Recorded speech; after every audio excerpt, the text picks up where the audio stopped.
If you want to build big natty 3D delts, then you need to change the way you approach lateral raises. And in today's video, I'll be sharing my favorite hacks using dumbbells. The first being the way you perform the exercise. See, most lifters will bring them out directly to the sides, hence the name side raise, lateral raise. And although you do want to be imagining, bring those hands out to the walls, the three-dimensional positioning in space makes a difference. What I'm saying is, you want to be doing this exercise in the scapular plane. So as opposed to being directly out to the side, bring it in a bit. Remember, this is not a front raise where you're doing this. So for all you guys like, oh, that's going to recruit the front delts. No. Right here, like a Y formation. This gives you more room for the side delts. Actually get more range of motion at the top. It's also easier on the shoulder joints, and best of all, it's less bias towards the traps. All you guys worrying about pinning down your shoulder blades, manipulating scapular movement, trying to shut off the traps. You don't have to shut off a single fucking thing. You just need to change the biomechanics such that you feel those side delts exploding, man. I'm telling you right now, the pump's gonna be through the roof. You never felt your delts work this hard on a fucking dumbbell lateral raise. Try it, you won't go back. Okay, so stop with this bro stuff right out here. Now, that's what you feel, it feels good for you. Okay, fine, keep doing that, but I'm just saying it's not necessary. And this is how I exclusively do my lateral raises. Never strictly out to the sides, okay? And if you're having trouble maintaining this position, or you want another way to modify the joint angles, then also consider leaning forward. So I recommend both. The super upright, right here, and then boom, you hinge. Now you can maintain that position. Now the thing is, right, you have difficulties doing that, this is where chest support comes into play, which is my next tip. Feel free to maximize that stability. This way, let's say you did a bunch of good mornings the day before, your posterior chain is, and I know this is not heavy, but just say, if you don't feel like being bent and you want to lift the heaviest amount of weight in the strictest way possible, that's where the bench will do wonders. And for many of you, you might not want to go back to non-chest support. Just like how this works with rows, the same applies to those side delts. So the best way is not setting the bench 100% upright like you would in the classic seated OH build. Rather, like an AD press, one slot down, let's say 80 degrees or so. Now you're in the perfect position every time without swaying that torso. Let me tell you, that can add a lot of poundages. You guys might go from 30 to 35 pounds just off you doing this motion right here. So the message of the story is this: you want strict form at all times, whether it's chest supported or not, which leads me on to the next tip. Because the resistance profile of a dumbbell lateral raise is so poor in the sense that as we're getting closer to the top, we are progressively getting weaker. That's where the momentum is largest, hence being difficult to overcome those sticking points because of the movement itself. You have to be even more mindful of proper technique, or else you're just gonna be heaving weights around and not getting close to muscular failure. And the guys wonder why this exercise doesn't work for them. Well, you need to start focusing on the right things, which is not time under tension. A lot of guys are like, oh, if you bring the dumbbells directly out here, you're losing tension on the side delts, so you want to have it there. But then I see them heaving all over the place. So what's that TUT doing? Not to mention the fact that's not even a mechanism for hypertrophy. So what you want is the effective reps. And the reason why it's hard to do that is because it's difficult to grind at the top. So what do? You control your darn tempo. Not super slow, although that could be very good for this exercise, because now you won't even have to use even 20-pound dumbbells. You grab those 15s, you really control that? Wow. It actually smooths out the resistance curve. So if you can drop your ego, that might actually be one of my top tips, straight up.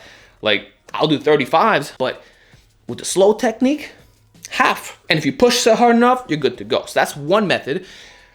The other is just being mindful, pausing at the top, controlling negative. Very important. That's probably the biggest thing. As long as you control the negative, it'll force you to not heave the positive. Because if you're not even able to do this, then it means that by default, you must be throwing weights around. So all those guys are like, oh, I'm gonna do power side raises and control the negative. I've never seen them control the negative. Nobody does this. Let's just keep it real. They grab on, and it just goes down at a rapid rate. That's not control, buddy. Control is when it takes a couple seconds to go down and you're really resisting it. You can see the fibers. So try to minimize momentum as much as possible. You could introduce some pause at the top if you so desire. And if after that point you still struggle to hit failure, then you should definitely consider mixing in intensity strategies. See, for a lot of muscles and exercises, it's overrated. But for lateral raises, I couldn't recommend it enough. And this can be in many simple forms. The first and most obvious is force reps. Kudos to John Meadows for this. He was ahead of the game, like years continue to prove. He often did this on reverse flies for the rear delt, but the same can be applied to the side. So you hit failure over here, you can't do anymore, right? The final rep should be a grinder, by the way. You're here, then you really resist it, but guess what? You're not done. Now you're gonna grind out a couple more in the bottom, and don't heave it, okay? Strict. Just keep going until you're literally bending your arms a couple of inches. That's when you know it's completely game over. So go beyond failure. Hitting the length position now, which is actually most hypertrophic, and it solves the dumbbell issue. Like, you don't need to switch the cables to overcome the strength curve. Obviously that would do the trick, but dumbbells work in this way. And then the other strategy, let's say you don't want to do those partials in the bottom. Okay, fine. Do a drop set. So if you're doing 30s, bring it down to 15, 20.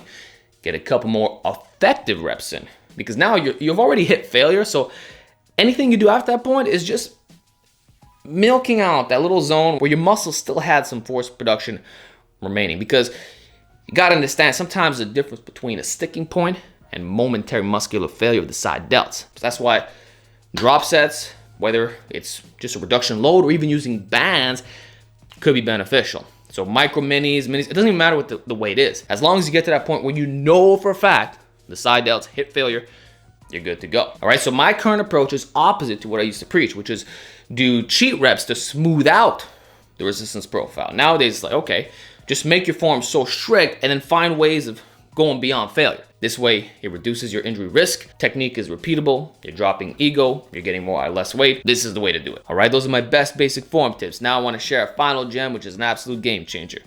Doing lateral raises with straps. The best being figure eights, because now you literally don't have to grab on to the dumbbell handles. They're hanging off your wrists, similar to those expensive machines. And that makes it easier to grind. I can't explain why. Maybe someone who's smarter than me can confirm in the comment section. But as you get closer to the top, I guess because you're so lined up and your wrist is not caving downwards and you're not having to grab on or fight additional pressure, say on the bicep tendon, because that's a real thing. Like doing a chest fly, you feel that. So I don't know if it's the reduction in pain, but for some reason, the weight is just pulling down on those wrists and you're able to push a little bit harder. I find you get at least another 2 or 3 reps. So that in itself is worth it. If you lack the intensity factor, this might do it for you, even if it's very minor.